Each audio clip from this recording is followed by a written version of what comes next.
अस्सलाम वालेकुम नाजरीन, you are watching news hour with Salma and I am Salma Kausar. नाजरीन, बलूचिस्तान हुकूमत के तर्जुमान लियाकत शाहवानी साहब ने एक प्रेस कॉन्फ्रेंस की जिसमें उन्होंने इल्ज़ाम लगाया कि सिंध बलूचिस्तान का पानी चोरी कर लेता है और सिंध पहले से ये कहता है कि पंजाब को ज़्यादा पानी मिलता है, सिंध को कम मिलता है। इरसा पर जिम्मेदारी आयद होती है कि वो डिवीज़न प्रॉपरली करे। इसकी वजह से कई मसाइल पैदा हो रहे हैं। इस इल्ज़ाम तराशी पर हम सिंध का वर्जन भी लेंगे जो बलूचिस्तान की तरफ से इल्ज़ाम है इस मामले पर। इसके अलावा बलूचिस्तान से जुड़े हुए कुछ दीगर मसाइल भी हैं जिनके जवाबात अभी बाकी हैं। उनके जवाबात के लिए लियाकत शाहवानी साहब आज हमें ज्वाइन करेंगे आज के प्रोग्राम में। इसके अलावा लॉ एंड ऑर्डर सिचुएशन पर भी बात करेंगे। मसला सिर्फ यहाँ तक नहीं है, बलूचिस्तान में दीगर मामलात भी हैं। पार्टी में डिवीजन नज़र आती है। बाप पार्टी की अगर हम बात करें, सीपेक से जुड़े जो मफादात हैं बलूचिस्तान के, वो किस तरह से ग्रैब हो सकते हैं। ये तमाम मामलात ऐसे हैं जिन पर बात किया जाना ज़रूरी है। पानी का मामला आखिर में डिस्कस करेंगे क्योंकि उस पर पीपल्स पार्टी का वर्जन बहुत ज़रूरी है। लियाकत शाहवानी साहब से हम आगाज़ करेंगे गुफ्तगू का ताकि उनसे बाकी मसाइल पर पहले बात हो सके। नाज़रीन, एक छोटा सा वक्फा लेते हैं, ब्रेक से वापस आने के बाद हम अपने प्रोग्राम का बाकायदा आगाज़ करेंगे।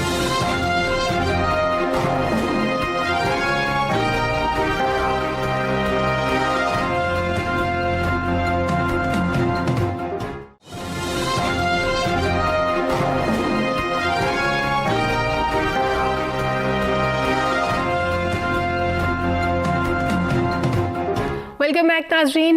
लियाकत शाहवानी साहब तर्जुमान बलूचिस्तान हुकूमत हमारे साथ मौजूद हैं। वो तमाम सवालात जो मैंने अपने इंट्रो में जिनका जिक्र किया उनके जवाब उनसे लेंगे और जो इल्ज़ाम लगाया है उन्होंने सिंध पर, उस मामले पर भी बात करेंगे। लियाकत शाहवानी साहब, बहुत शुक्रिया आपके कीमती वक्त का।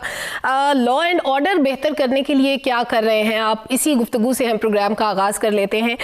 आए दिन हम देखते हैं कि FC पर हमले होते हैं, बाज़ारों में धमाके होते हैं, काफ़ी सारे मसाइल। इसको ख़त्म करने के लिए गवर्नमेंट की स्ट्रेटजी क्या है? जी, गवर्नमेंट की स्ट्रेटजी बड़ी वाज़ेह है कि हमने अपने आवाम को अमन अमान प्रोवाइड करना है और हर कीमत पे प्रोवाइड करना है। इसके लिए हमारा पुलिस है, लेवीज़ है, CTD डिपार्टमेंट है, पैरामिलिट्री फोर्सेस लेवीज़ बलूचिस्तान के रिक्विजिशन पे वो अपने फ़राइज़ सर अंजाम दे रहे हैं और बलूचिस्तान में लॉ एंड ऑर्डर की सूरत हाल बड़ी बेहतर हुई है। 2018 के मुकाबले में 53% इम्प्रूवमेंट थी 2019 में और 19 के मुकाबले में 73% इम्प्रूवमेंट थी 2020 में। सिर्फ ये है कि इस साल 2021 में एक टेररिज्म की वेव हमें नज़र आती है। 74 डिफरेंट इंसिडेंट्स हुए हैं बलूचिस्तान में और चूँकि बॉर्डरिंग डिस्ट्रिक्ट है, पाक ईरान बॉर्डर, पाक अफगान बॉर्डर, पाक अफगान बॉर्डर पे फेंसिंग का अमल जारी है। 213 किलोमीटर में जो है 182 किलोमीटर उसमें फेंसिंग हो चुकी है और पाक ईरान बॉर्डर में भी ऑलमोस्ट 90% फेंसिंग हो गई है। और इसके बाद जब फेंसिंग का अमल मुकम्मल होगा तो लॉ एंड ऑर्डर की सूरत हाल बेहतर होगी। 44 बिलियन रुपीज़ हमने पिछले साल एलोकेट किए थे लॉ एंड ऑर्डर के लिए। अभी कोस्टल बेल्ट पे जो है कोस्टल पुलिस एक नया हम फोर्स रेज कर रहे हैं। 1000 उसमें नौजवान भर्ती होंगे। फर्स्ट फेज़ में 400 इंडक्शन होगी नौजवानों के लिए और लेवीज़ को हमने बड़ा अपडेट किया है, अपग्रेड किया है। पिछले साल 2.2 बिलियन हमने पुलिस के अपग्रेडेशन के लिए अलहदा से एलोकेशन की थी और इंस्ट्रूमेंट्स इक्विपमेंट्स उनको मॉडर्न हम प्रोवाइड कर रहे हैं। बहुत सारे हमारे ऑफिसर्स हमने एब्रोड ट्रेनिंग्स के लिए भी भिजवाए हैं। कोरिया ने हैवी आर्म्ड जो व्हीकल्स हैं मॉडर्न वो हमें उन्होंने प्रोवाइड किए और दीगर भी इस तरह के व्हीकल्स हैं, इक्विपमेंट्स हम मंगवा रहे हैं। और उसका मकसद सिर्फ ये है कि बलूचिस्तान के आवाम को हमने लॉ एंड ऑर्डर, इत्मीनान, सकून प्रोवाइड करना है। रिकन्सिलिएशन की तरफ जा रहे हैं। शाहवानी साहब, इस वक्त स्ट्रैटेजी क्या है? काउंटर स्ट्रैटेजी क्या सिर्फ यही है कि प्रोटेक्टिव मेयर्स को बढ़ा दिया जाए? इसके अलावा भी कुछ किया जा रहा है? रिकन्सिलिएशन की तरफ भी आ रहे हैं ताकि जो लोग ये सब कुछ करते हैं उनको कौमी धारे में लेकर आए? इफ़ यस, तो फिर बातचीत का अमल कहाँ तक पहुँचा है, ये भी शेयर कीजिएगा। देखिए, हमारी बिल्कुल स्ट्रेटजी है कि हम ये समझते हैं कि रिकन्सिलिएशन के बगैर मुज़ाकरात, डायलॉग, इंगेजमेंट पूरी दुनिया में तरीक़ाकार यही है। और पास्ट में भी बलूचिस्तान में 48 में पहली जो इंसर्जेंसी थी वो भी मुज़ाकरात पे जाके मुंतज हुई। फिर 70s में बलूचिस्तान में एक इंसर्जेंसी थी, जुल्फ़िकार अली भुट्टो साहब के दौर में बलूचिस्तान पे ऑपरेशन किया गया। उसका जो मंतकी नतीजा है वो भी हैदराबाद ट्रिब्यूनल को ख़त्म करने और मुज़ाकरात के ज़रिए ही निकला। तो अब भी ये हमारी ज़बरदस्त ख्वाहिश है कि बलूचिस्तान के जो मामलात हैं वो डायलॉग, डिस्कशन और मुज़ाकरात के ज़रिए ही आना। जो भी अभी स्ट्रैटेजी चल रही है आपकी, उसके अल्टीमेट गोल्स की अगर बात करें तो गोल्स क्या हैं? इंफ्रास्ट्रक्चर बेहतर करना है, सेहत के मामले पर चीज़ें बेहतर करनी है, सबसे पहले क्या करना चाहते हैं? प्रायोरिटीज़ किस तरह से सेट की हैं आपने? ये सारे एक दूसरे से जुड़े हुए हैं। जब आप लोगों को बेहतर सहूलियात आपने फराम करना है तो उसमें लॉ एंड ऑर्डर, पीस, अमन के बगैर मुमकिन नहीं है। और फिर अमन हो, उसके बाद जो सोशल सर्विस डिलीवरी शोबे हैं, हेल्थ, एजुकेशन, PHE, वासा, पानी की फराहमी, और फिर पानी की अगर आपने लोगों को फराहमी यकीनी बनानी है तो उसके लिए पानी का होना लाजमी है, और उसके लिए फिर आपको डैम्स चाहिए। फिर हम डैम्स पे फोकस कर रहे हैं। 8.4 मिलियन एकड़ बारानी पानी सालाना, वो हमारी जो है स्टोरेज कैपेसिटी ना होने की वजह से ज़ाया हो जाती थी। अब उसको स्टोर करने के लिए बड़े पैमाने पे हम डैम्स बना रहे हैं। फेडरल गवर्नमेंट कुछ हमें डैम्स फेडरल गवर्नमेंट के जो PSDP है उसमें एलोकेट कर रहे हैं। 600 बिलियन रुपीस का पैकेज अलहदा है, उसमें भी डैम्स हैं। अपना बलूचिस्तान गवर्नमेंट बाबरकच डैम की फिजिबिलिटी पे काम कर रहे हैं। हमारा बुर्ज अजीज़ है, मंगी डैम पे काम तेज़ी से जारी है, और बोलान डैम है, नौलंग डैम जो बलूचिस्तान की तारीख का पहला हाइड्रो इलेक्ट्रिक जनरेटिंग डैम है, उस पर काम का आगाज़ करने जा रहे हैं। 5.5 मेगावाट सिर्फ उसे पानी मिलेगी। इसी तरह सर्विस डिलीवरी में हेल्थ बड़ा इंपॉर्टेंट है। लोगों को सेहत होगा, लोग सेहतमंद होंगे, तवाना होंगे, तभी वो काम कर सकेंगे, अपनी फैमिली और बलूचिस्तान की इकॉनमी में वो अपना हिस्सा डाल सकेंगे। अगर लोग बीमार होंगे, कोई डिसिप्लिन किसी को नहीं मिलेगा, किसी को पैरास्टामोल, कोई एक इंजेक्शन नहीं होगा, कोई हॉस्पिटल उस पर छत नहीं होगा, डॉक्टर अवेलेबल नहीं होंगे, तो लोग हेल्दी नहीं होंगे, बीमार होंगे, और बीमार लोग जाहिर है वो कंट्रीब्यूट नहीं कर सकते। तो उनके लिए हेल्थ रिफॉर्म का बड़ा पैकेज, जिस पे पिछले साल से हम आगाज़ कर चुके हैं, पहला कैंसर हॉस्पिटल बलूचिस्तान का बना रहे हैं, पीड्स ऑन्कोलॉजी का ब्लॉक बना रहे हैं, सिविल हॉस्पिटल में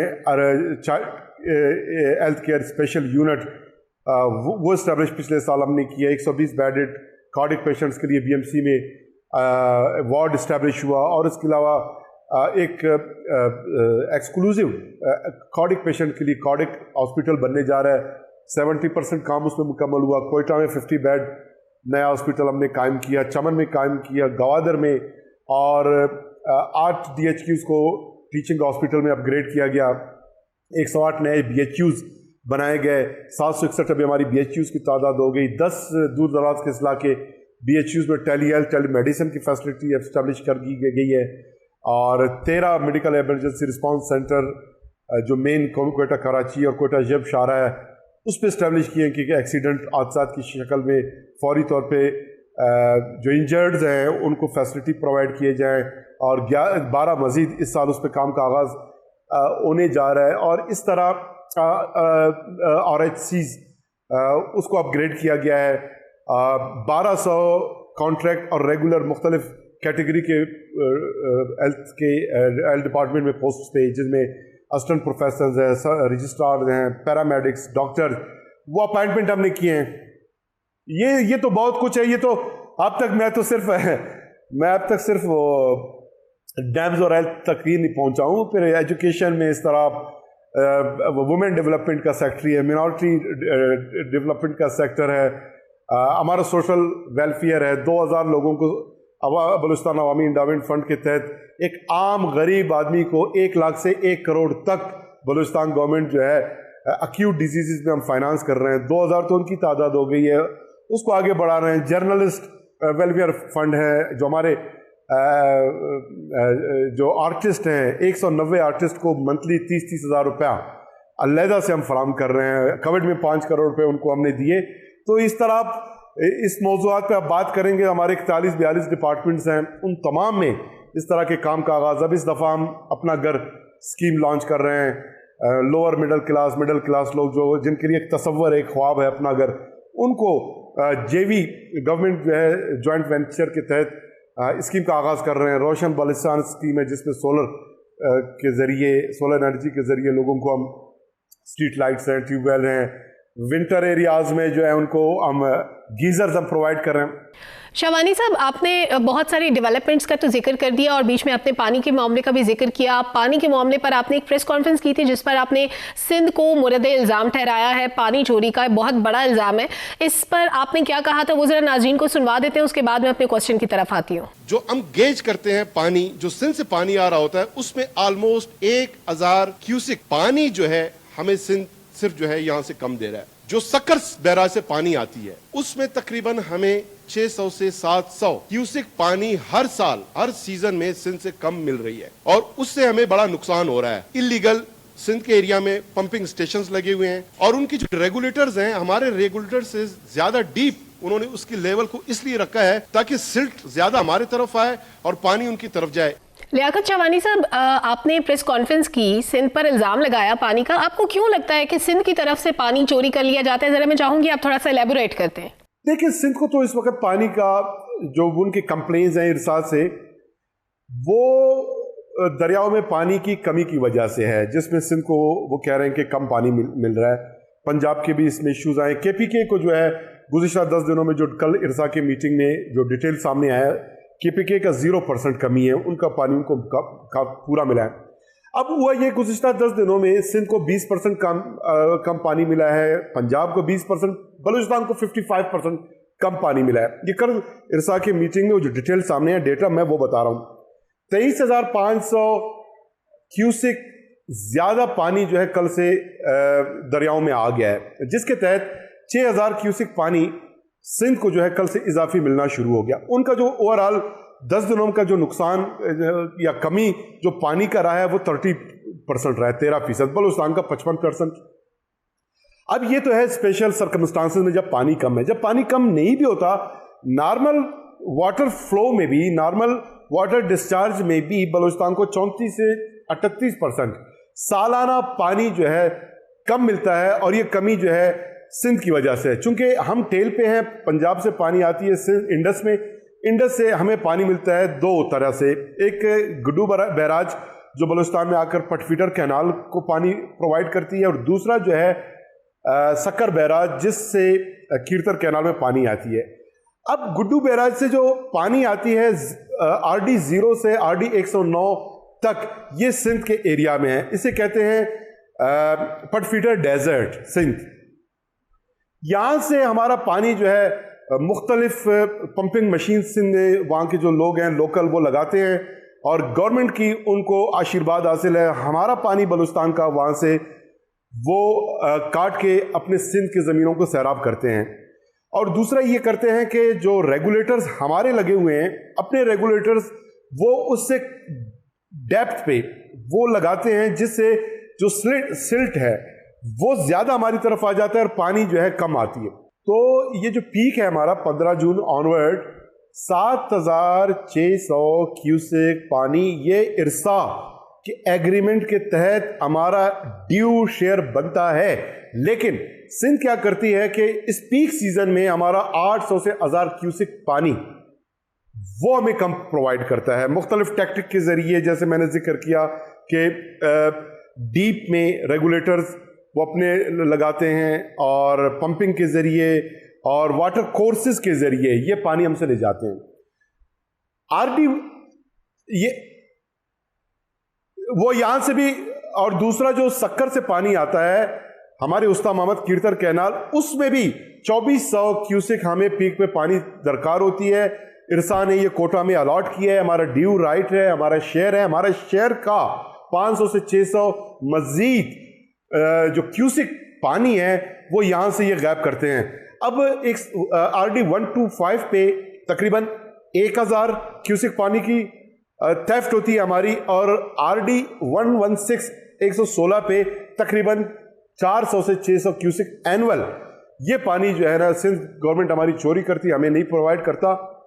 CCI के प्लेटफॉर्म पे, सेनेट पे, कौमी असम्बली में, मुख्तलिफ प्लेटफॉर्म्स पे हम आवाज़ उठाते रहे। हमारी सिंध गवर्नमेंट से 10 बस्ता ये गुजारिश है, अम्बल बड़ा आजिजाना, बड़ा मासूमाना, कि जब आप ये कहते हैं कि पंजाब आपके हिस्से का पानी कम देता है और आपके सिंध ड्राई हो रही है, ज़मींदारों को नुकसान हो रहा है, फसलों को नुकसान हो रहा है, उस पर जब आवाज़ उठाते हैं तो फिर वही आवाज़ हमारी आपके अगेंस्ट है। आपका ये राइट बनता है। इरसा एग्रीमेंट के तहत आप पंजाब अगर आपका पानी कम आपको दे रहा है, दिस इज योर राइट, आप अपने एग्रीमेंट के तहत अपने लिए आवाज उठा सकते हैं, लेकिन उसी एग्रीमेंट के तहत हमारी आवाज सिंध गवर्नमेंट के अगेंस्ट बनती है। लिहाजा हमारे इस एग्रीमेंट उसको भी ऑनर किया जाए, हमारी आवाज को भी ऑनर करें ना। लियाकत शाहवानी साहब, आपका ये कहना है कि सिंध जो है वो अपना ड्यू शेयर ले, उससे ज्यादा ना ले। अगर ऐसा किया जाएगा, अगर वो सिंध की जानिब से दूसरों का हक मारा जाएगा, तो फिर आप हर फोरम पर एहतजाज करेंगे, ऐसे ही है? जी, बड़ेपन का मुजाहरा भी करें, अब बॉर्डरिंग हमारे दोनों की सरहदें सूबों का, उसका भी एहतराम करें और एग्रीमेंट का एहतराम करें। एक तो यह कि एग्रीमेंट के तहत पहले ही से 114 मिलियन एकड़ फीट पानी का जो एक तखमीना है, उसके मुताबिक जो कोटा है अलाट किया जाता है, उतना पानी तो आता ही नहीं है दरियाओं में।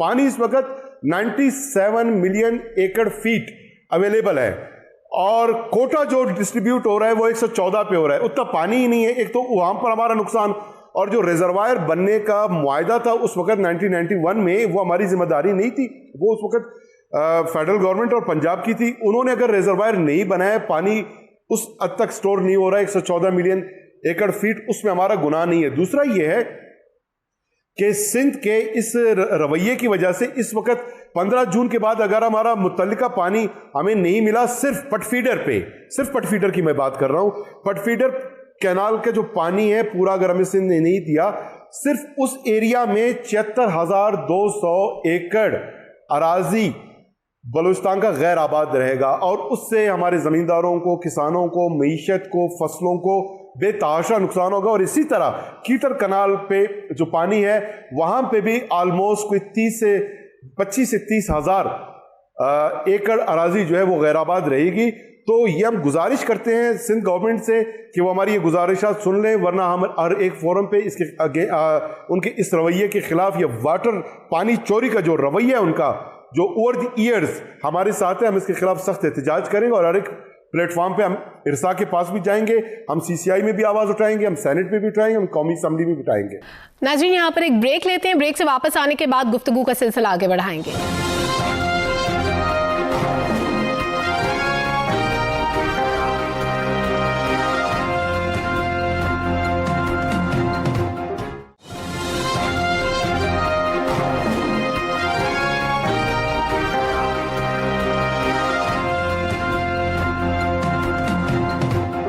वेलकम बैक नाज़रीन। पानी के मामले पर तनाज़ात खड़े होते हैं, अरसा हो गया सुनते हुए कि सूबों के दरमियान इस तरह के तनाज़ात सामने आते रहते हैं। इल्ज़ामात जो एक दूसरे पर लगाए जाते हैं, ये सियासी होते हैं या इनमें कुछ हकीकत भी होती है, इस बारे में भी हम जानेंगे, क्योंकि बलूचिस्तान की जानिब से सिंध पर इल्ज़ाम लगाया गया है कि सिंध पानी चोरी कर लेता है। ब्रेक से पहले हमारे साथ मौजूद थे लियाकत शाहवानी साहब, उनकी गुफ्तगू भी आपने सुनी, उन्होंने क्या कहा था। इस मामले पर बात करने के लिए, उनके इल्ज़ामात को काउंटर करने के लिए पीपल्स पार्टी के सीनियर रहनुमा कमर ज़मान कायरा साहब ने हमें ज्वाइन किया है। कायरा साहब, बहुत शुक्रिया आपके वक्त का। बलूचिस्तान कहता है कि सिंध पानी चोरी कर लेता है, जबकि सिंध का वर्जन ये है कि उनको ड्यू शेयर से ऑलरेडी कम पानी मिलता है और इरसा की जानिब से तकसीम पर मसाइल है। क्या कहना चाहेंगे आप?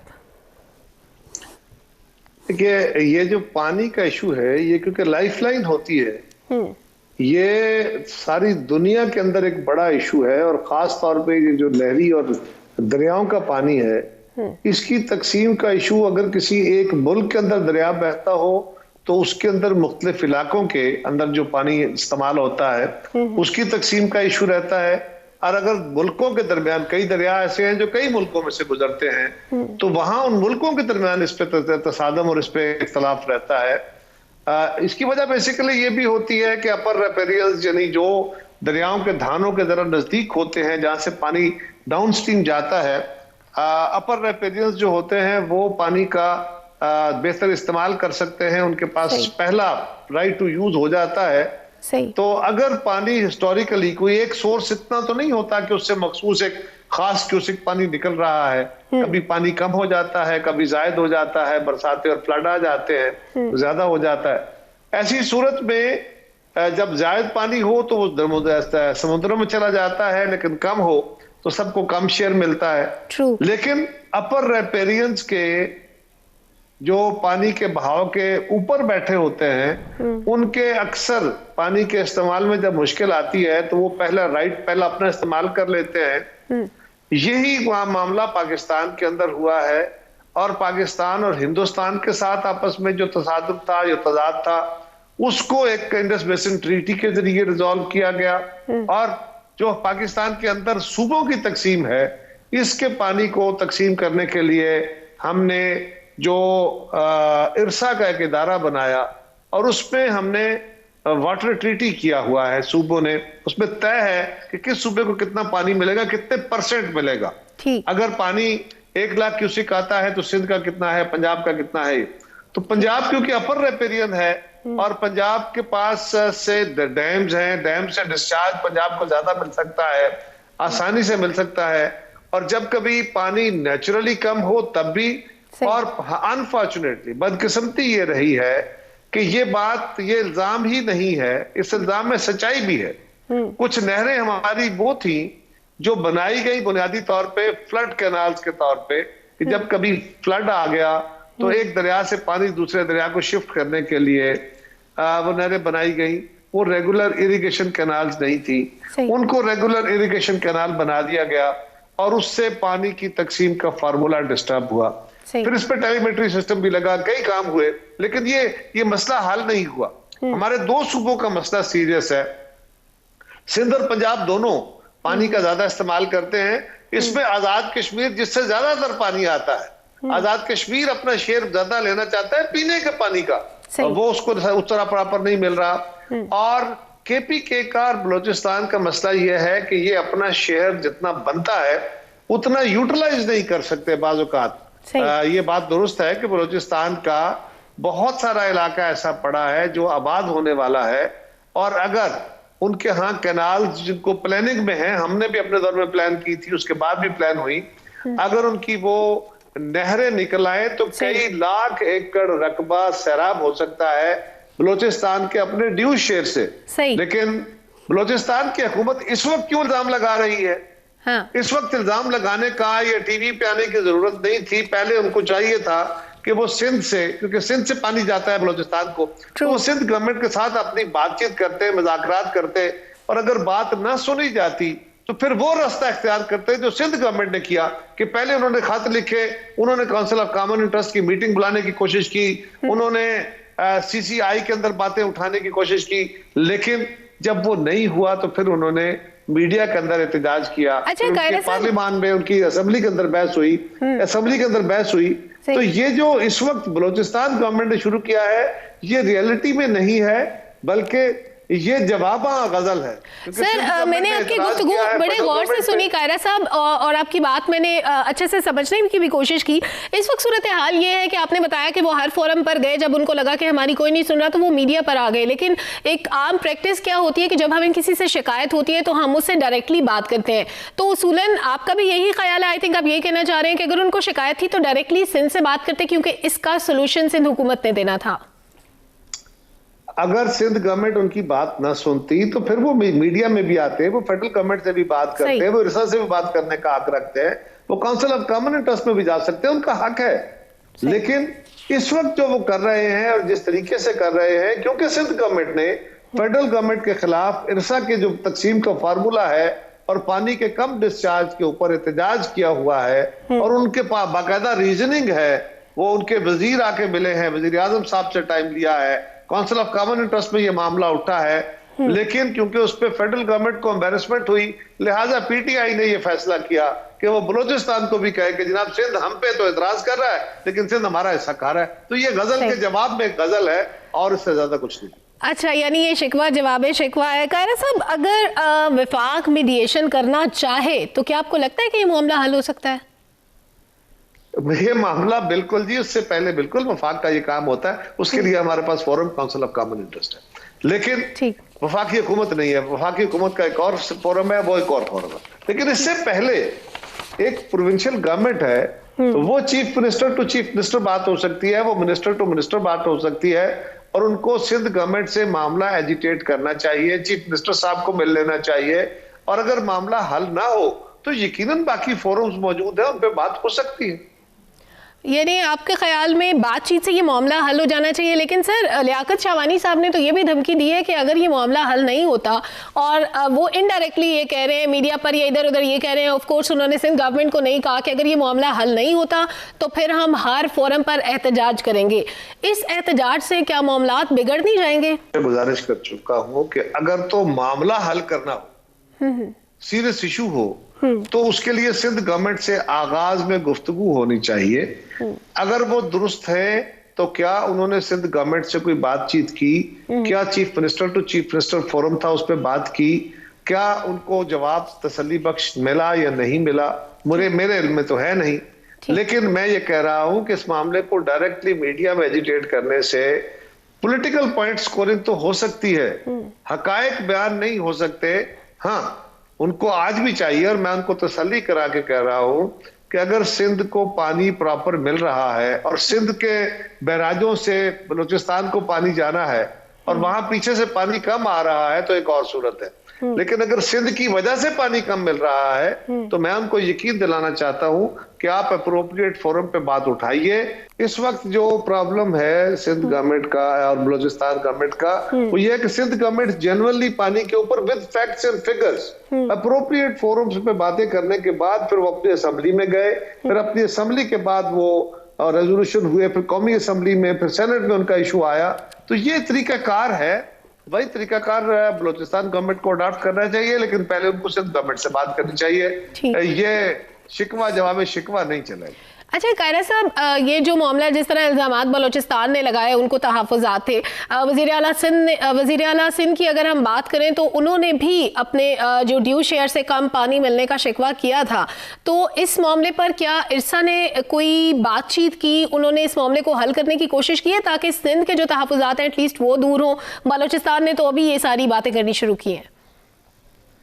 मैंने आपके सारे सवालों के जवाब में इसी सवाल को एड्रेस किया है कि सिंध हुकूमत ने हर अप्रोप्रिएट फोरम पे ये मामला उठाया।